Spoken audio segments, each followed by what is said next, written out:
ఇది తెలంగాణ ఆత్మగౌరవ ప్రకటనగా మనం గుర్తించాలి.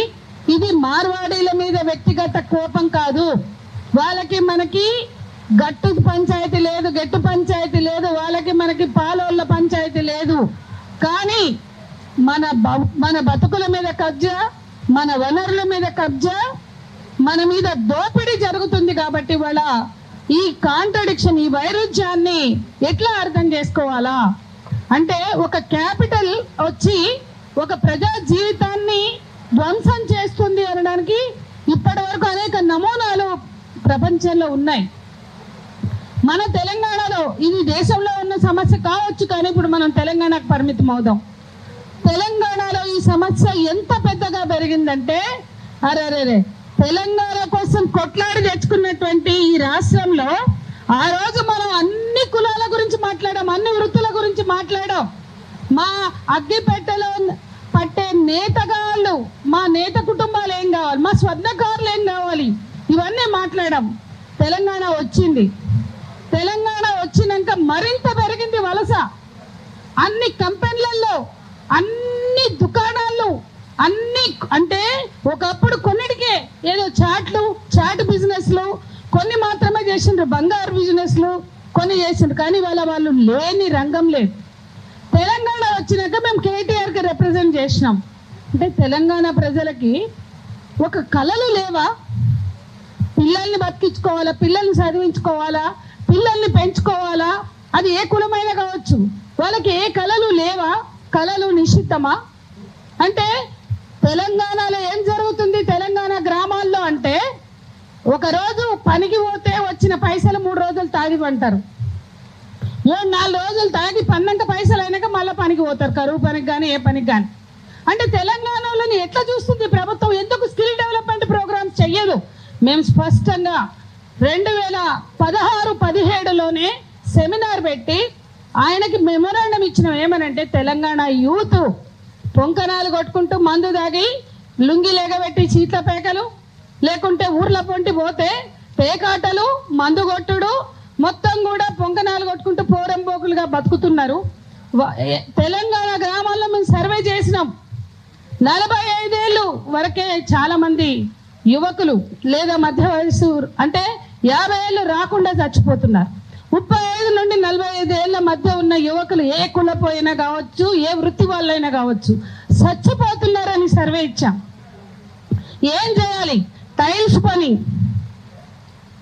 కార్పెంటరీ పని, హైదరాబాద్లో ఏడన్నా అపార్ట్మెంట్ కట్టని, ఆ అపార్ట్మెంట్ రఘు కట్టని, పృథ్వీ కట్టని, నేను కట్టని, విమల్ కట్టని, కానీ పని చేయడానికి వచ్చేటోళ్ళు ఎవరు?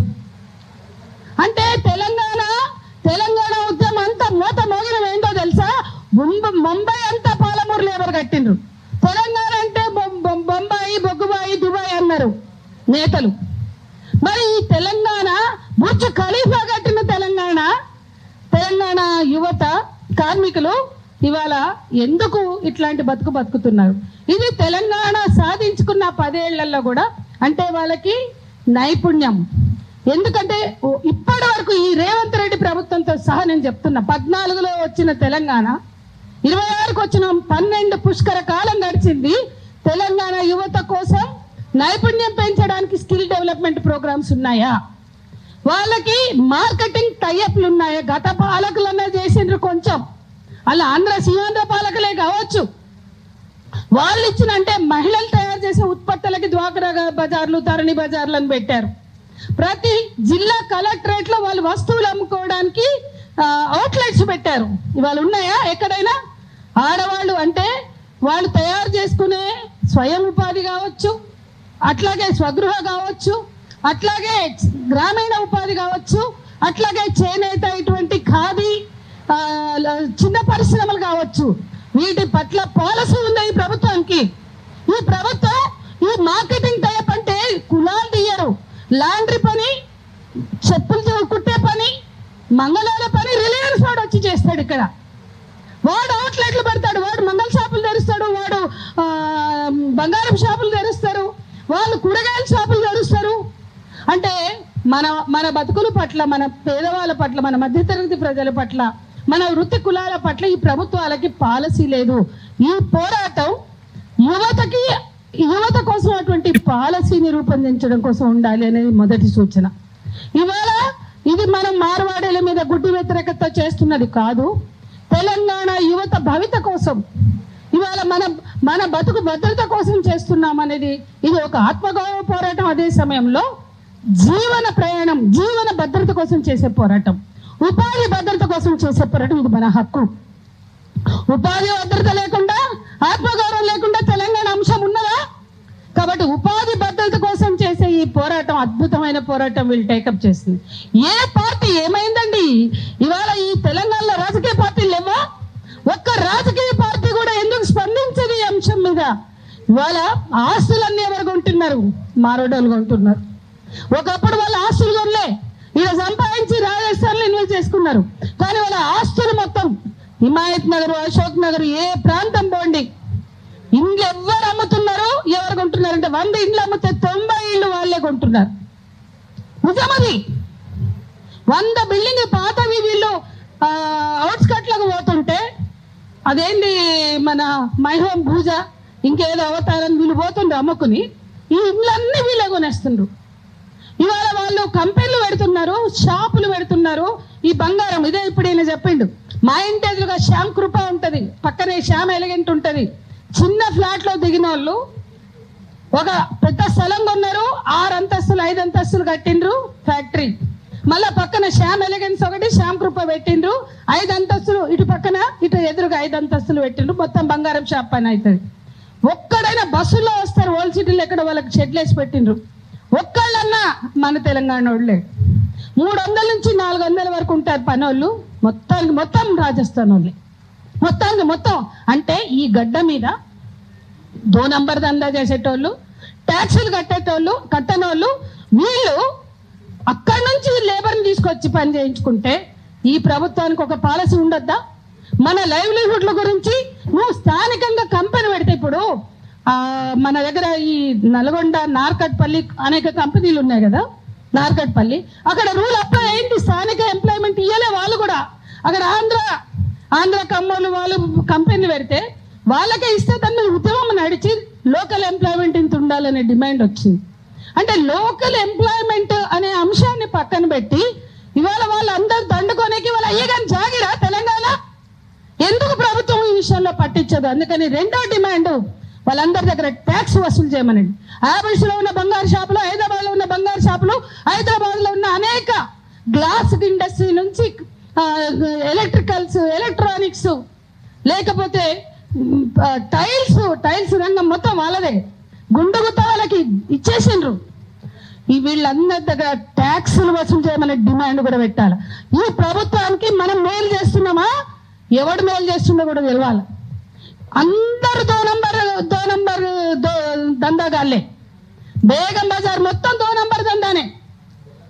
వాళ్ళు ఎంత గొప్పగా మాట్లాడతారంటే, మనం వెళ్తే బిల్లులు ఇయ్యరు, మనము ఆన్లైన్ పేమెంట్ చేస్తాం. మీరు నేను ఛాలెంజ్ చేస్తున్నా, బేగం బజార్ పోయి ఆన్లైన్ పేమెంట్ చేసి ఏదైనా కొనండి. మన కూరగాయలు కొత్తిమీర కట్టకుంటే మనకు ఆన్లైన్ పేమెంట్.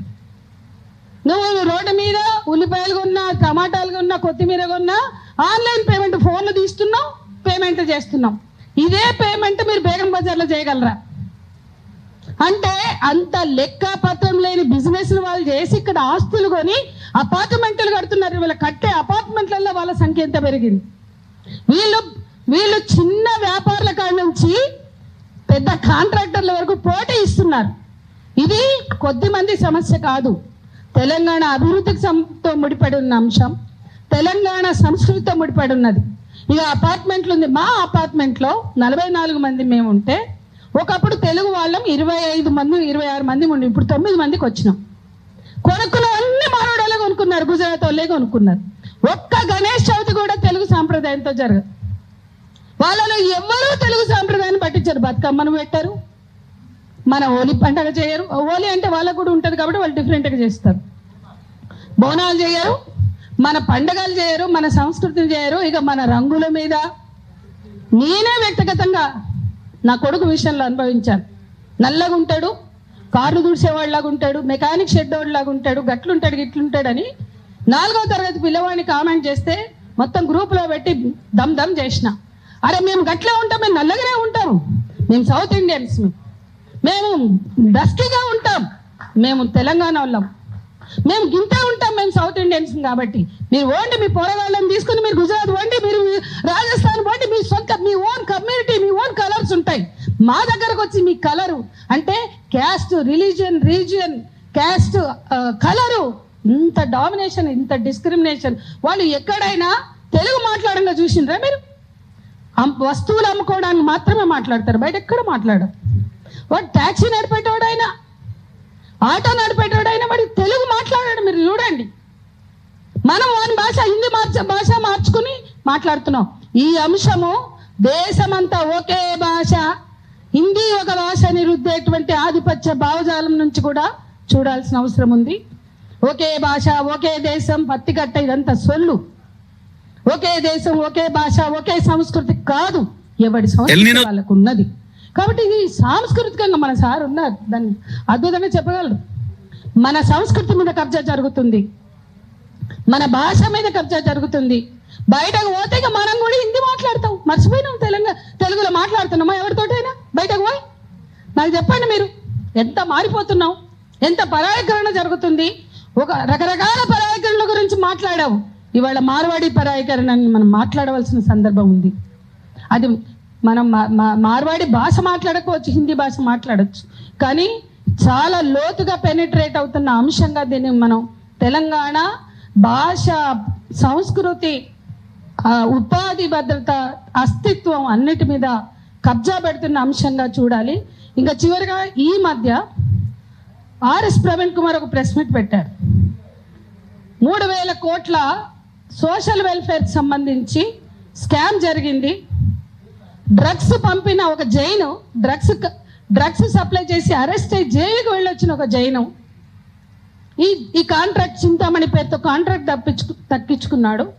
అంటే డ్రగ్స్ కుంభకోణంలో ఇరుక్కుని జైలుకి వెళ్ళిన వాళ్ళకి స్కూల్ పిల్లల యూనిఫామ్స్, స్కూల్ పిల్లల ట్రంకు పెట్టెలు మీరు కాంట్రాక్ట్ ఇచ్చారు, ట్రంకు పెట్టెల్లో డ్రగ్స్ అమ్ముతానికని మాట్లాడిండు.